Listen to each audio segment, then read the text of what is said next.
ఏంటి హలో. తెలంగాణలో ఇప్పుడు ప్రస్తుతం చూస్తున్నట్టయితే కేఎఫ్ బీర్ కనిపించడం అరుదైపోయింది. సో ఇలా బ్రాండ్స్ ఒకటేసారిగా చేంజ్ చేయడం అనేది ఎంతవరకు కరెక్ట్ అండి? అంటే వాళ్ళకి నచ్చినది వాళ్ళు తీసుకుంటారు కాబట్టి వాళ్ళకి నచ్చినట్టు బ్రాండ్స్ ఉంచడం కరెక్ట్ అండి. గవర్నమెంట్‌కి ఇష్టం వచ్చినట్టు బ్రాండ్స్ తీసేయడం ఐ డోంట్ నో.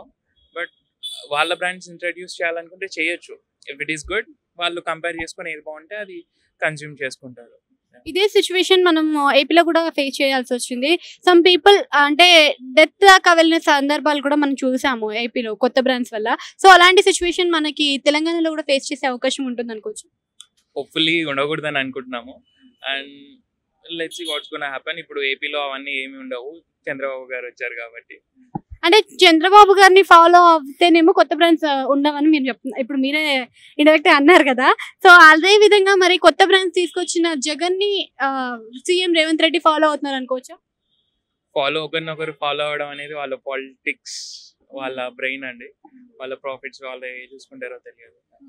ఇప్పుడు యూత్ అందరూ చాలా వరకు చూసుకుంటే కేఎఫ్‌కి అలవాటు అయిన వాళ్ళే ఎక్కువ మంది ఉంటారు. సో ఇలా సడెన్‌గా ఆపేయడం వల్ల మరి ఫేస్ చేయాల్సిన ప్రాబ్లమ్స్ ఏముంటాయి?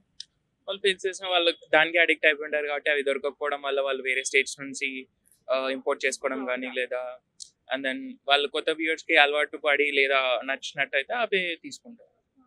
అంటే ఇప్పుడు మద్యం కొనుగోలు అనేది తగ్గే అవకాశం ఉంటుందా మరి దీని గురించి? మద్యపానానికి అడిక్ట్ అయిన వాళ్ళు మద్యం సేవించడం మానరండి. బ్రాండ్ ఏదైనా తాగుతారు, టేస్ట్ చేస్తారు, లేకపోతే వేరే